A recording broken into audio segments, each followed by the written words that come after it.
Helicopter দুর্ঘটনায় ইরানের president Ibrahim রাইসির মৃত্যুর পর থেকেই দেশটির পরবর্তী প্রেসিডেন্ট নির্বাচন নিয়ে চলছে জোর গুঞ্জন। নির্বাচনে প্রতিদ্বন্দ্বিতা করবেন কারা তা নিয়েও চলছে ব্যাপক আলোচনা সমালোচনা। চুলচেরা বিশ্লেষণে ব্যস্ত বিশ্লেষকরা। তবে এর মধ্যেই আন্তর্জাতিক গণমাধ্যমের এক খবর সেই উত্তেজনাকে বাড়িয়ে তুলেছে আরও কয়েক গুণ। নির্বাচনে প্রার্থী হওয়ার ঘোষণা দিয়েছেন ইরানের সাবেক প্রেসিডেন্ট মাহমুদ আহমাদিনেজাদ। ইরানি গণমাধ্যম ইরান ইন্টারন্যাশনালের এক প্রতিবেদনে বলা হয়, সম্প্রতি আহমাদিনেজাদের সমর্থকদের দ্বারা পরিচালিত একটি টেলিগ্রাম চ্যানেলে নির্বাচনে প্রতিদ্বন্দ্বিতার ঘোষণা দেন সাবেক এই প্রেসিডেন্ট। সেখানে সম্প্রচারিত এক ভিডিও বার্তায় নিজের আত্মবিশ্বাসের জানান দিয়ে আহমাদিনেজাদ তার সমর্থকদের উদ্দেশ্যে বলেন, পরিস্থিতি ভালোর জন্যই দ্রুত পরিবর্তন হচ্ছে, আর এই পরিবর্তনগুলো খুব ঘন ঘন হচ্ছে। আহমাদিনেজাদ আরও বলেন, শুধু ইরান নয়, বিশ্ব রাজনৈতিক প্রেক্ষাপট এক ধরনের পরিবর্তনের ভেতর দিয়ে যাচ্ছে।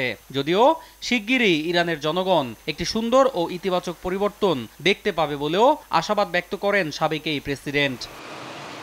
এদিকে দেশটির বর্তমান পার্লামেন্টে আহমাদিনেজাদের বেশ কিছু সমর্থক রয়েছেন। তারা এরই মধ্যে প্রেসিডেন্ট নির্বাচনে আহমাদিনেজাদের প্রতিদ্বন্দ্বিতার সম্ভাবনাকে স্বাগত জানিয়েছেন। তাদের মতে ইরানের সবচেয়ে জনপ্রিয় রাজনীতিবিদদের একজন আহমাদিনেজাদ।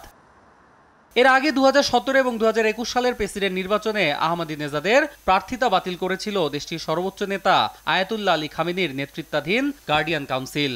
আর তাই আবারও প্রেসিডেন্ট নির্বাচনে প্রার্থী হলে কাউন্সিল আহমাদিনেজাদের প্রার্থিতার অনুমোদন দেবে কিনা তা নিয়েও প্রশ্ন তুলছেন অনেকে। সেক্ষেত্রে তিনি যদি প্রার্থী হন এবং তার প্রার্থিতা যদি বাতিল হয়ে যায়, তবে এটি আহমাদিনেজাদের জন্য বাজে পরিণতি বয়ে আনবে বলেও আশঙ্কা অনেকের।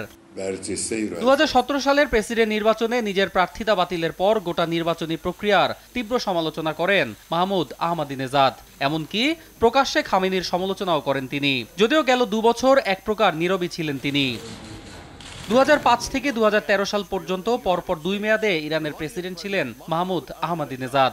এর আগে তিনি রাজধানী তেহরানের মেয়র হিসেবেও দায়িত্ব পালন করেন। প্রেসিডেন্ট থাকা অবস্থায় যুক্তরাষ্ট্র সহ পশ্চিমা দেশগুলোর কঠোর সমালোচনা ছাড়াও ইরানের পারমাণবিক কর্মসূচি নিয়ে কট্টর অবস্থানে ছিলেন সাবেক এই প্রেসিডেন্ট।